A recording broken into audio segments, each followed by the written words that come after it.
spaghetti mo!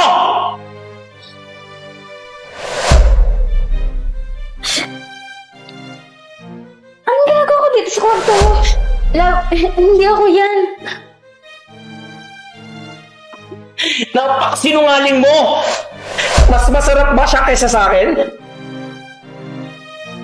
Mas gusto mo ba yung katawan niya kaysa sa katawan ko?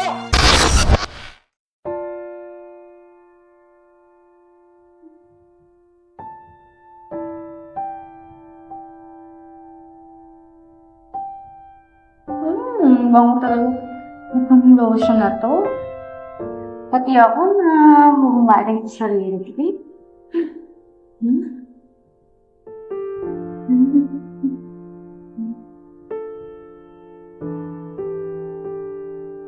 Ay.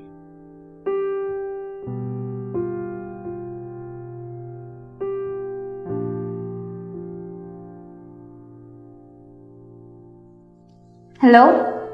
Babe, ako to, si Nick. Sure ka na ba talaga sa decision mong tapos na ang relasyon to? Nick? Ano ba? Bakit ka pa tumawag? Tsaka oo, buo na yung desisyon ko na hiwalay na tayo. Tsaka pwede ba? Masaya na ako sa relasyon kong meron ngayon. Okay? Sige, iintindihan ko yung desisyon mo. Pero, pwede bang humiling ng huling pabor? Sige na, ano ba yon? Pwede bang magkita tayo? Magkaroon ng personal closure. Yun lang. Oo na, sige na, sige na. I-text mo na lang sa akin yung address. Puntahan ko mamaya, okay?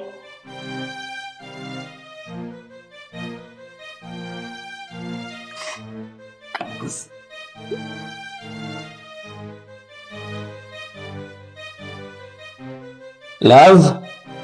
Love? Tapos ka na ba dyan? Love, pasok ka muna. Love, tapos ka na ba? 7 PM kasi yung reservation natin dun eh. Love, pwede bang umuna ka na muna doon sa place natin? Kasi sumakit yung tiyan ko. Kailangan ko muna mag-CR. Ganun ba, love? Pwede naman kitang hintayin para sabay na tayo. No need na, love, kasi baka matagal lang din ako. Mabuti na yung mauna ka. Masabihan mo na din sila na mag-extend tayo. Sure ka, love, ah? Pero kung yan yung decision mo, sige, basta pumunta ka kaagad doon, ha? Then tawagan mo ako pag papunta ka na. Oo naman, babe. Love, see you mamaya. Ano na lang. CR mo kasi. I need to go to the CR. Sige, una na ako, ah. Sige. Bye-bye.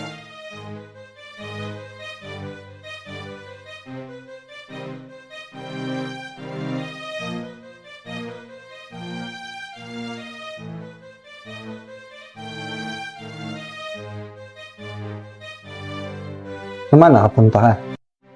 Gusto ko lang talaga ng closure eh. Para mas maayos yung pag-iwalay natin.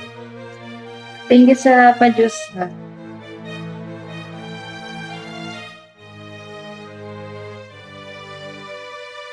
Pero sana naman, after nitong pagbibigay natin ng closure, hindi mo na ako book.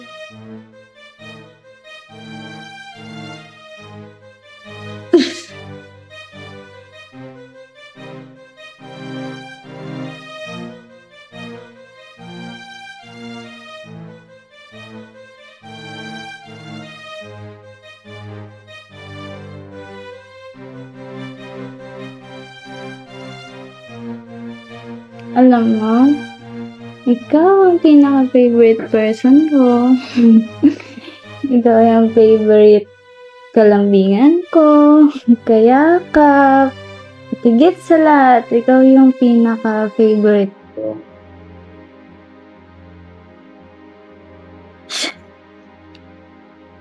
Anong ginagawa ko dito sa kwarto mo? Eh di ano pa? Eh di No. It can't be! Wala nangyari. I have to go. My boyfriend is waiting for me. Para saan yun? Para yan sa kamanyakan mo. At yan ang closure na ibibigay ko sa'yo.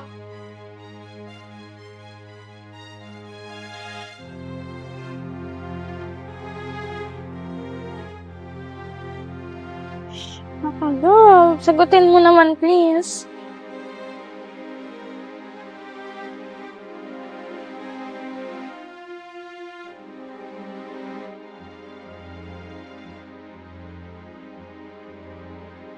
Naku, baka nagtampo na to kasi hindi ako nakapunta kahapon.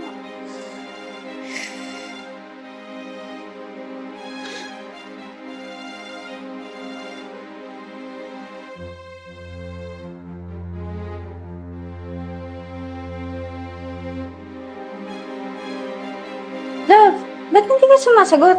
Ano to? Ha? Love, hindi ako yan. Napakasinungaling mo! Eh, klarong-klaro na ikaw yung lumalandi sa ex mo. Ha? Bakit, ha? Namiss mo ba siya? Mas masarap ba siya kaysa sa akin? Mas gusto mo ba yung katawan niya kaysa sa katawan ko? Love, pakinggan mo muna kasi ako. Lahat ng yan set up lang. Hindi ko naman ginusto yung mga nangyari. Humingi siya ng closure. Pumunta ako. Binigyan niya ako ng juice. Tapos, ayun, hindi ko na alam kung anong ginagawa ko dyan. Christoph, biktima lang din ako. Ano? Closure? Pinainom? Huwag na huwag mo nga akong lokohin. Eh, malinaw na malinaw na ikaw ang nag-initiate dyan. Napakalandi mo.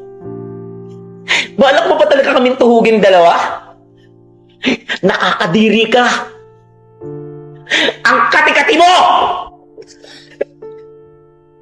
Ang kaba ng mukha mo para sabihan ako ng ganyan. Alam na alam mo sa sarili mo na hindi ko magagawa yung mga sinasabi mo. Pero sige, nagpaliwanag na din naman ako sa'yo. Kung gusto mo ako hiwalayan, sige. Total, diring-diri ka na din naman sa akin, di ba? Sobrang dumi ko na sa paningin mo, di ba?